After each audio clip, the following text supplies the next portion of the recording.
Hello everyone, this is General Hand Grenade. Welcome to my war room in Prince George, British Columbia.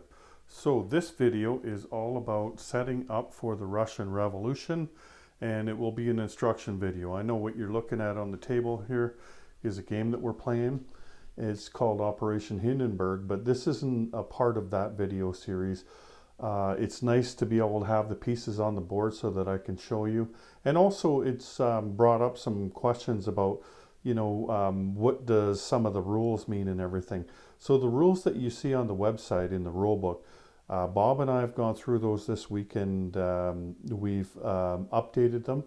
You won't see those changes for probably a week or two because we're going to play through the Russian Civil War here. Might as well get it all done, right? Like make sure, and that's the end of the rule book. Like we've been through the whole rule book already, and version 1.2 will be coming out when that happens. So the stuff that I'm talking about on here, you might not see in the rule book yet, but this is how it's played, and you'll see how it's played too as if you watch our game Operation Hindenburg.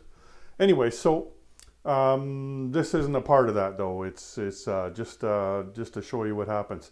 So if you're going to play with the Russian Civil War expansion set, you're going to want at least 3 people playing the game.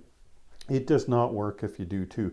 Like this is, you can play this as a 2-player game if you don't play with that expansion set. But if you do, it's just not going to work, right? Like it's not going to be balanced or anything because you can use it to fudge. I mean, if you played 36, you know what I mean. It's like putting letting the Allied player control the Soviets. I mean, it takes away from the game because they're definitely not going to attack the Allies, are they? So it's like that. You're going to need somebody to play the Soviets, and the Soviets will be gaining their own points, right? Now, what's happened here? Well, the Treaty of Brest is signed, Brest-Litovsk, sorry, and so the Central Powers are no longer at war with Russia, and they can't attack the Russians anymore, either the Whites or the Soviets. So the Russian communists, referred to as the Soviets, cannot declare war on the Central Powers and may not attack any territories occupied by the Central Powers within the original Russian starting territories. So that's the first thing you need to know. The next thing is the naval units. Like, what do you do with those?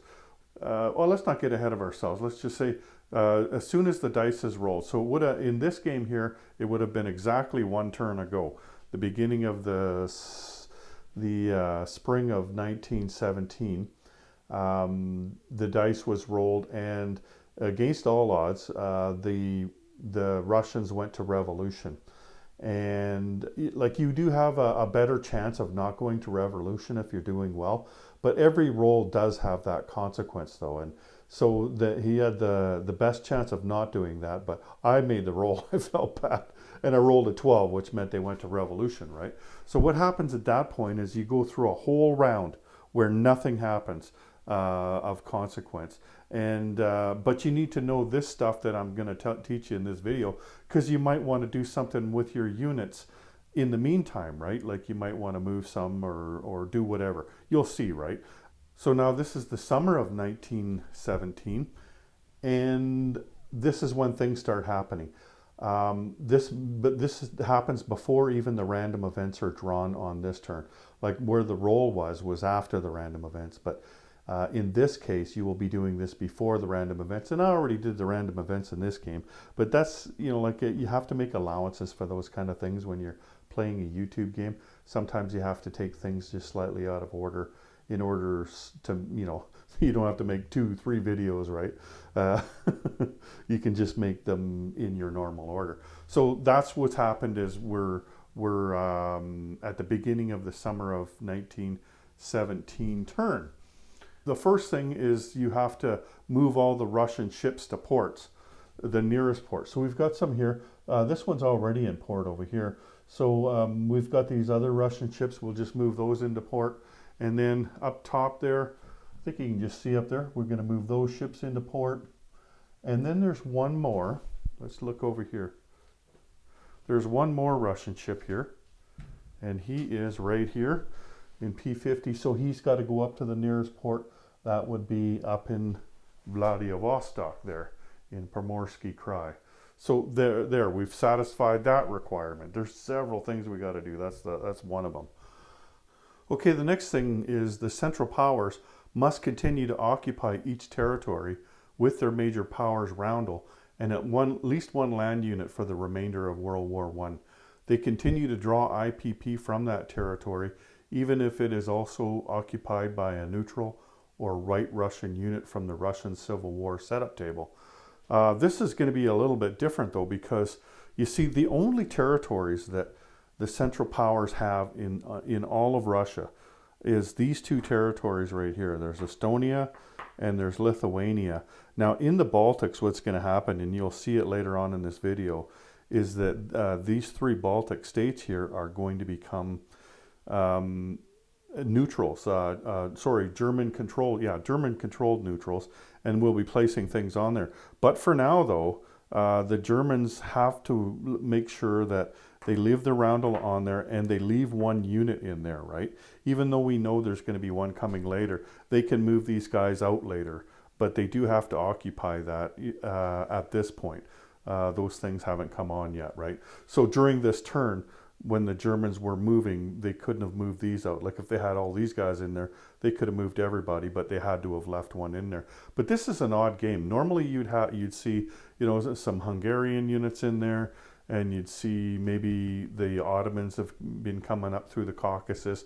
That didn't happen in this game though, so our Russian player in this game was doing really well. Okay, so the next thing is that Russia is no longer a member of the Allies. The Russian Soviets cannot declare war on the Allies, but they may attack Allied units inside original starting Russian territories. And that doesn't matter if it's the Soviet territories or if it's White Russian territories.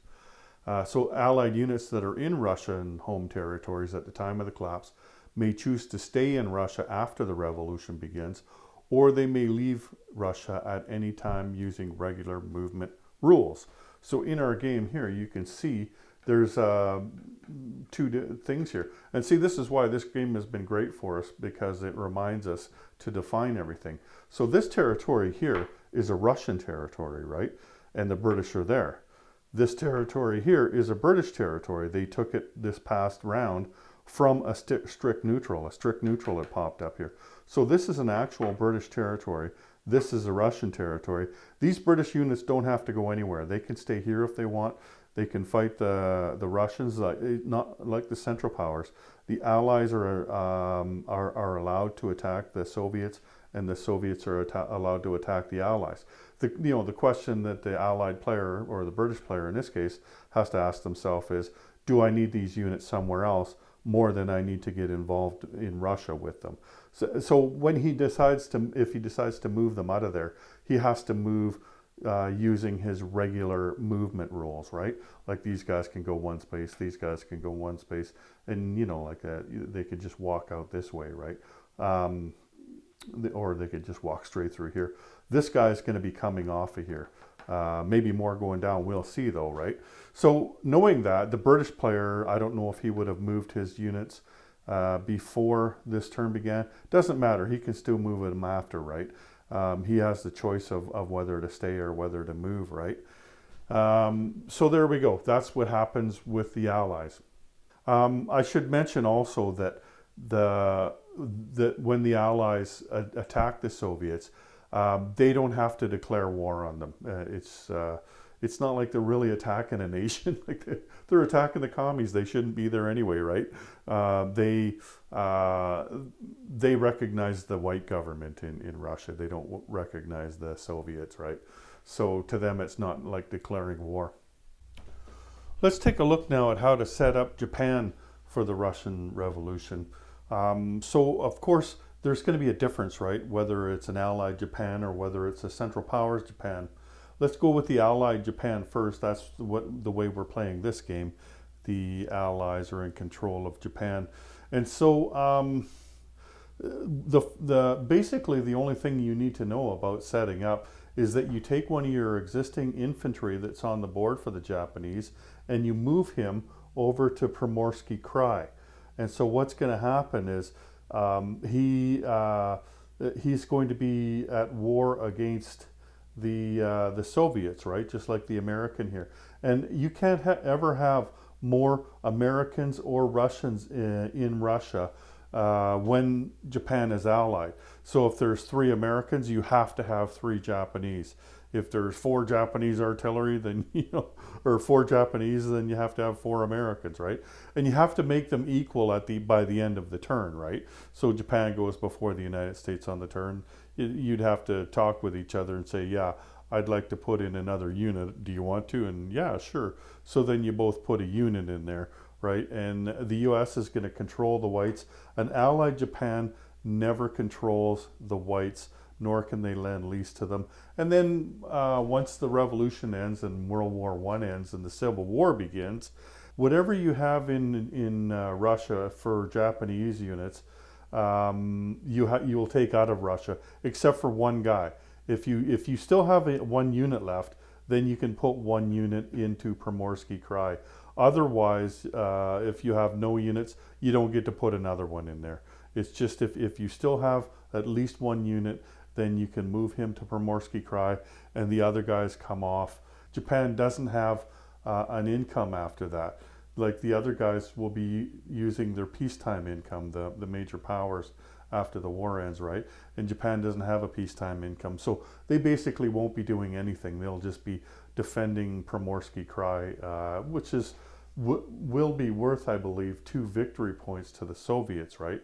Something to do with the rail line and I think just the territory of Primorsky Krai as well. So it won't be all that exciting for the Japanese in any scenario. Like they're going to have limited effect on the Russian Civil War, but they will have a little bit. I think they'll have a little bit more if they're Central Powers, though. So let's just get to the Central Powers, Japan, and see what happens there. Now, if Japan is Central Powers, then it's a bit of a different story. But like not that much more impact. So let's say that as the Central Powers, Japan did attack Russia. Let's give them a few territories here. Just like they say, they just got into here, right? And then let's take this guy off too. So what happens then? Because this is a Central Powers territory, that American is never going to go in there, and you're not going to get the U.S. control marker because they're at odds with each other, right? They're on opposite sides of the war. So the white is still going to be there, and the Japanese is still going to be there, and whatever they had there. Like let's say they had 2 infantry there, and let's say they had an infantry here, and 2 infantry, and an artillery up here.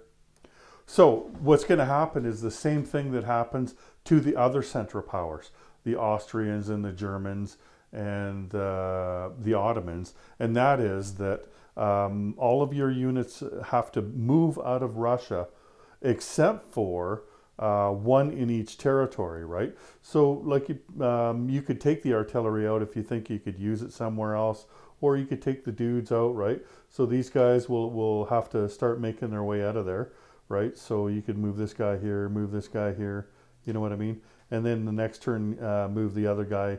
Eventually you've got them out of Russia, right? So you do have to have 1 guy on each territory there. And then it's basically the same as we talked about for all the other Central Powers. You're not at war with the Russians at all. You're not at war with the whites, and you're not at war with the Soviets because you have a peace treaty with them, right? And this is going to go on. Unlike the Allies, they're going to control these whites in the territories that they're in. Like this British control marker won't be here anymore, even though it says that on the thing, because it's a Central Powers territory. That British control marker isn't going to go down. And so then with 3 territories, they're going to get the recruitment roll at 3, and like they'll be able to lend lease. Is so one of those few things that Japan can lend lease, and it's just for a limited amount of time. Like this might only happen for 1 or 2 turns. You know what I mean? In this game, it's going to happen for longer. Well, I guess it's not because they're not Central Powers. Anyway, so it's going to go like this until the end of the war. And then when the war ends and the revolution ends and the the Civil War begins, what's going to happen is Japan, like the other Central Powers, they're going to leave. They all have to leave. But in the case of the Japanese, they can keep one unit. Might as well keep this artillery, right? I mean, you can keep the infantry if you want, but then the pies come off as well, and then the Americans are going to come in because they're not at war anymore, right? The war is over. The Americans are going to come in and they're going to control this territory, and that's at the you just kind of like how we stopped and set it up at this point in the game. You're going to stop at the end of the game and you're going to have to reset a few things again, like you're going to add some French guys in Crimea, and you know there's. You're going to have to take Central Powers. I can't remember. There's a few other things. That's something for later. This is about setting this part of the game up right now. Just letting you know in the future, though, what's going to happen. And you notice here we've got a white ship. That was that torpedo boat destroyer that was there for the Russians. And the Navy down in the Black Sea, that's Ukrainian now, because that's Crimea is a Ukrainian territory. So anyway, that's how Japan is played. There is a few cards that are with Japan. I think there's one for the revolution, and there's two that happens afterwards, like one where you add some more units and one where you just say, you know what, screw it, we're out of here. Just like everybody else, they're going to get frustrated with the whites and they're going to want to leave. Anyway, let's move on. Now the next thing that happens is the Soviets must give all Russian IPP from the previous turn when the collapse happened to Germany, and they collect IPP from remaining Soviet territory on all following turns. So on this turn, they're not going to have any money. In this game here, the Russians had 31 IPP. No, they don't. That's going to the Germans. So I go put that in the Germans' bank, and then that's it for the Russians. They're done. This will be the roundel that you use from now on. Like this is the Russian roundel. This will be the Soviet roundel. Now you can go around and put your roundel on everywhere that isn't a white territory, and we'll find out when we do the setup which are and which aren't, right? But like, you don't have to. You could just say, okay, if it doesn't have anything on it, that means that it's a Soviet territory, right?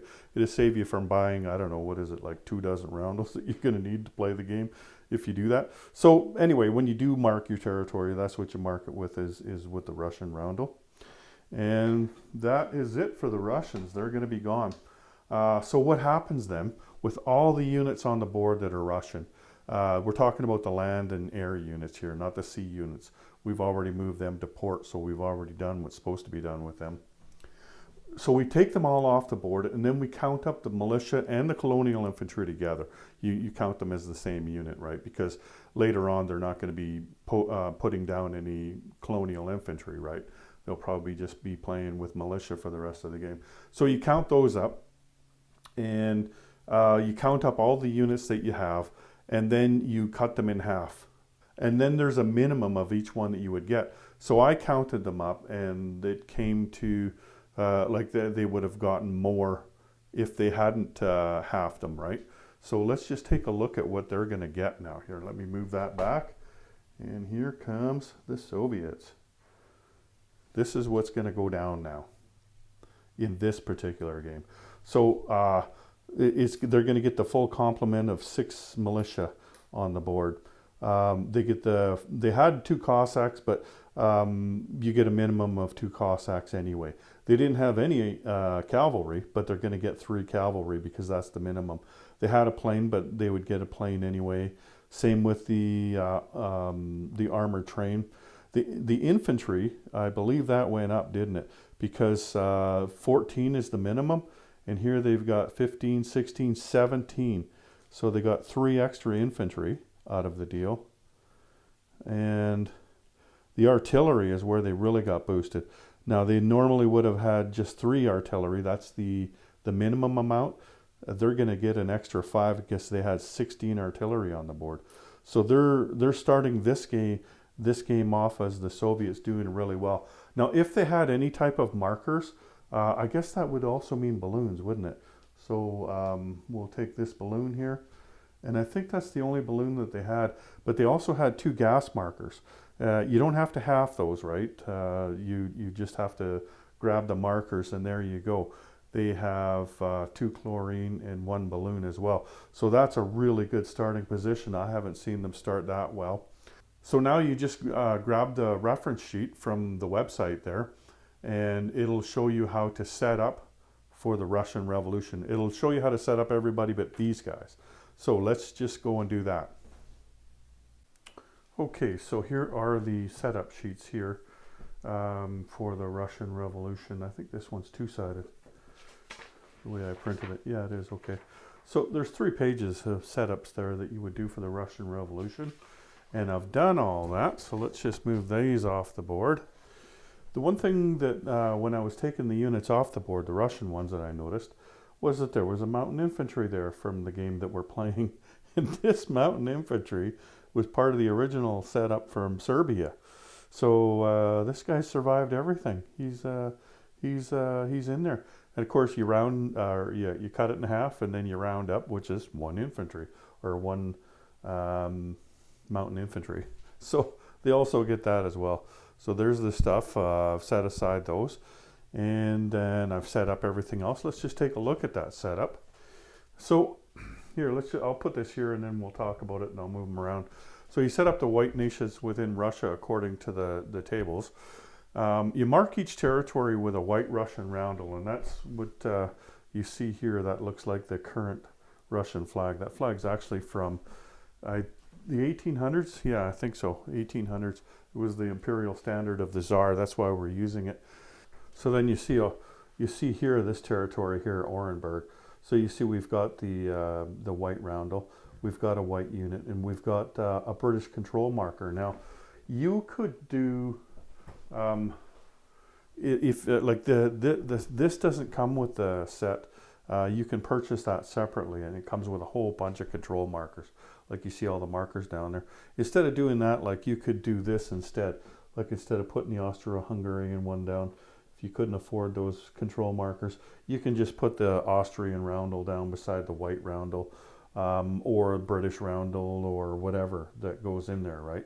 So that's another option. Doug wanted to make the game as cost effective as he could, you know, depending on what people could afford. So if you can afford more, then you can buy these things if you'd like, and you don't have to.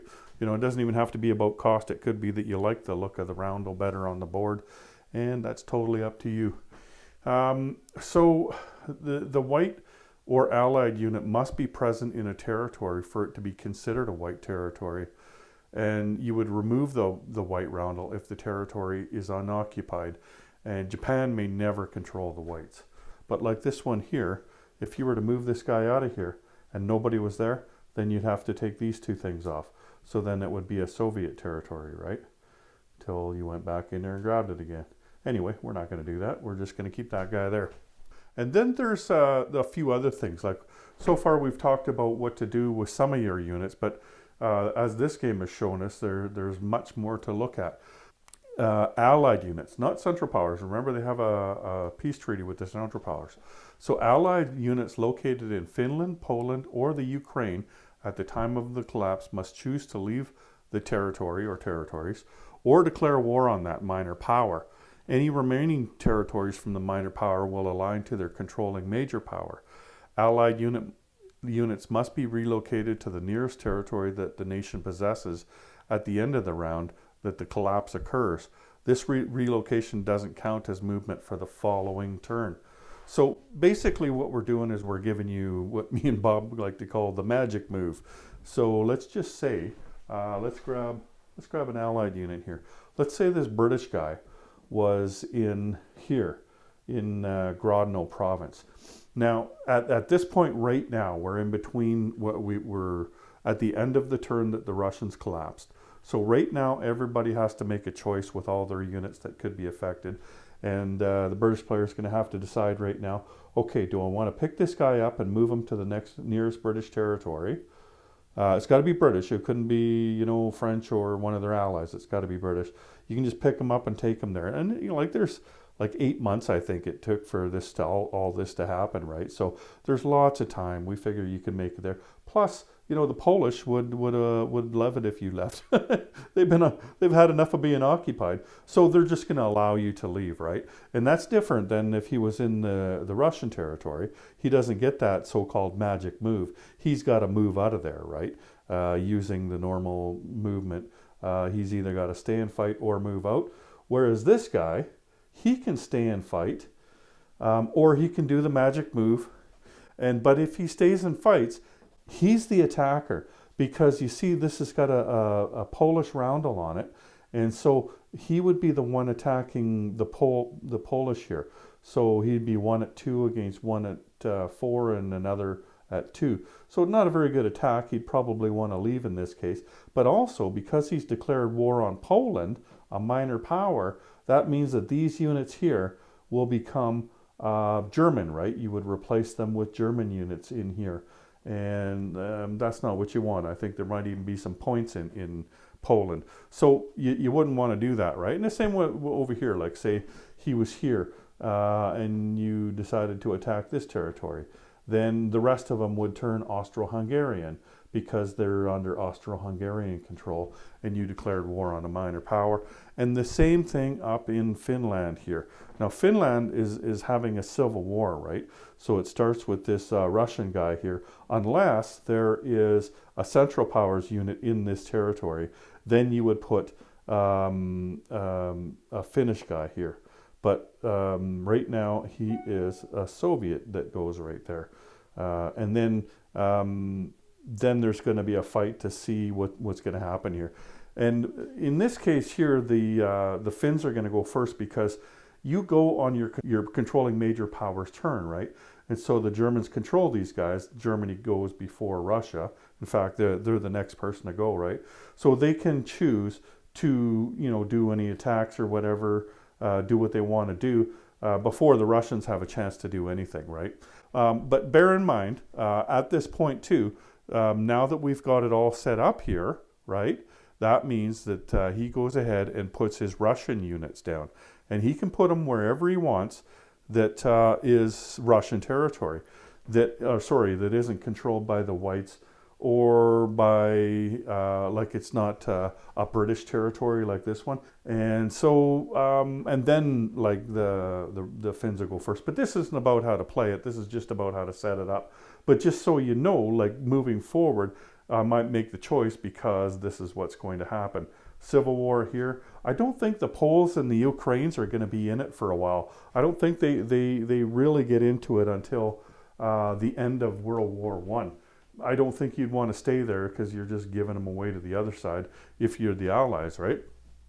And so that's what you would do with those three minor powers within Russia. They've split off from the Russians, like the Ukraine and the Polish and the Finns. They've decided to take their territory back in that 8-month or so period in there. So that's what's gone on. The easiest thing you're going to have to do to get ready to play the revolution is take the capital city marker from Petrograd and move it to Moscow, and that will be your new capital. That is the capital of the Soviet Union. But you're saying, I don't have one. Well, guess what? It's contest time. That's right. It's been a while. Anyway, that does come with it. So let's just put this over here for now.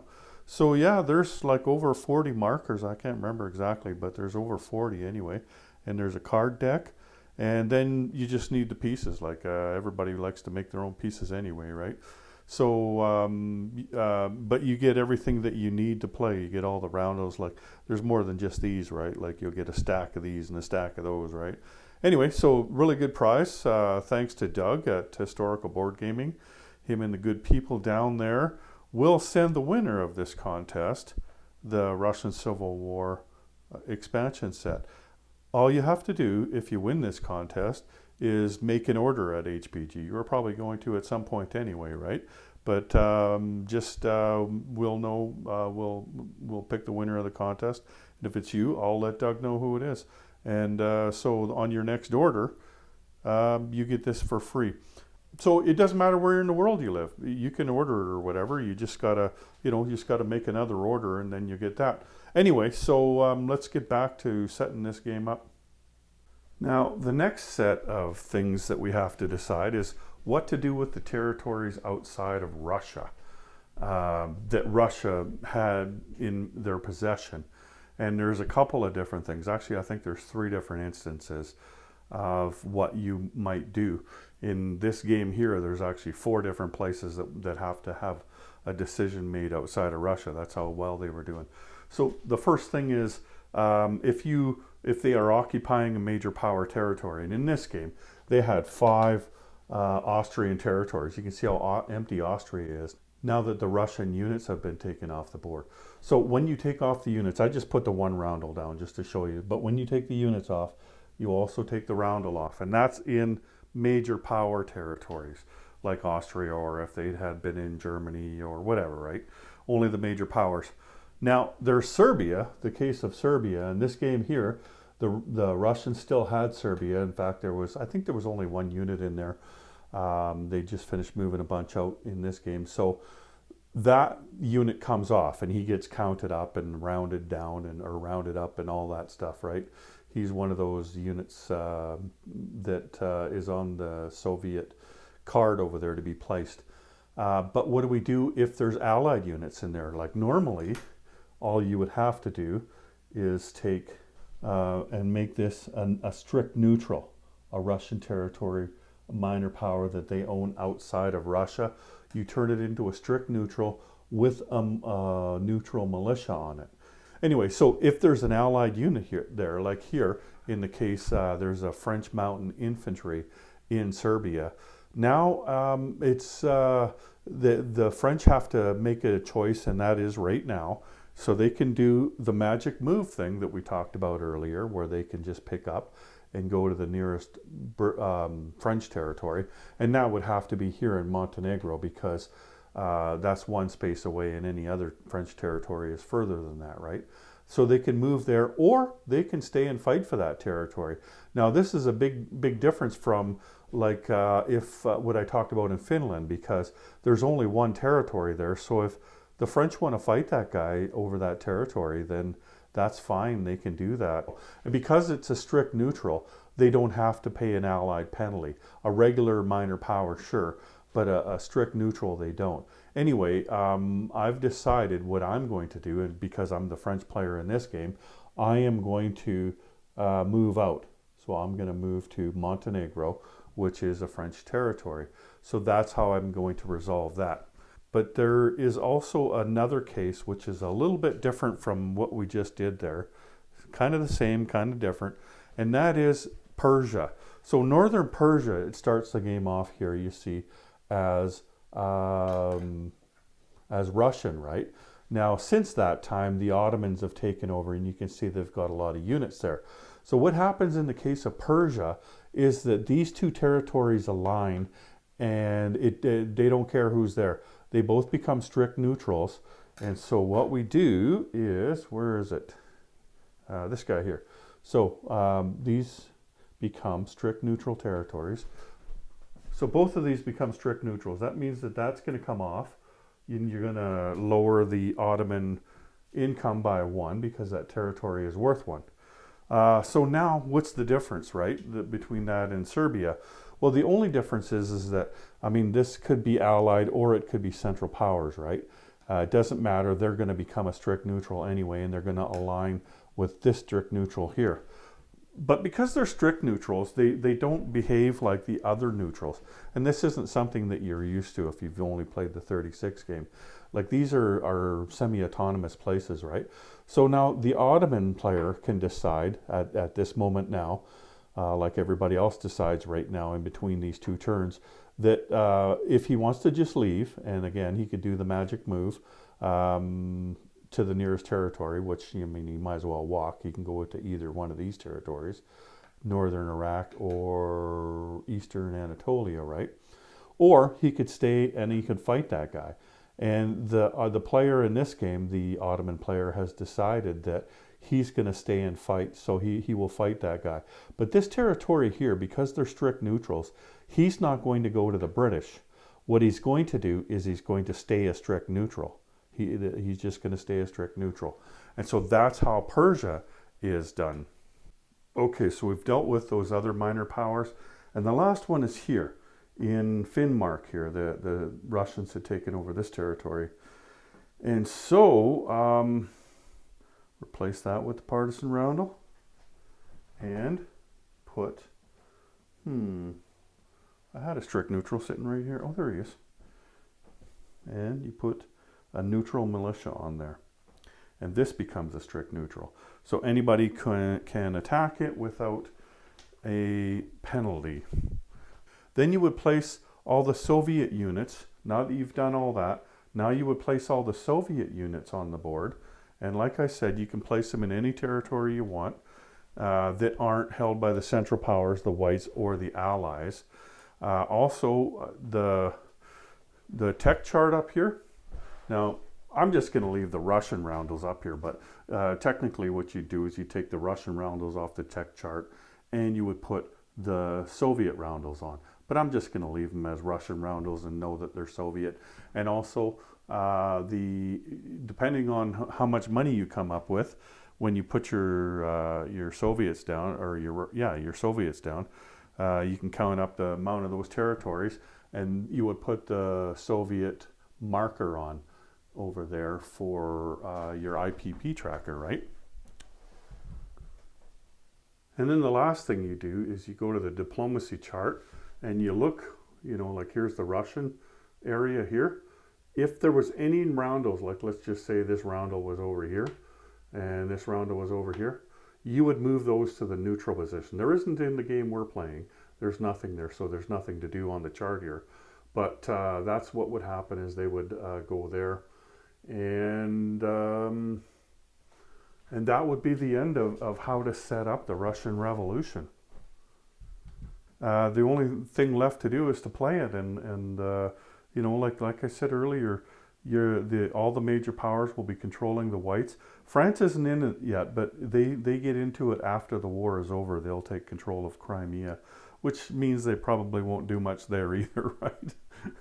I found that France really doesn't have much to do with the Russian Revolution or the Russian Civil War. So in this period right now, this is called the Russian Revolution. And then when First World War ends, that's when you transition into the Russian Civil War.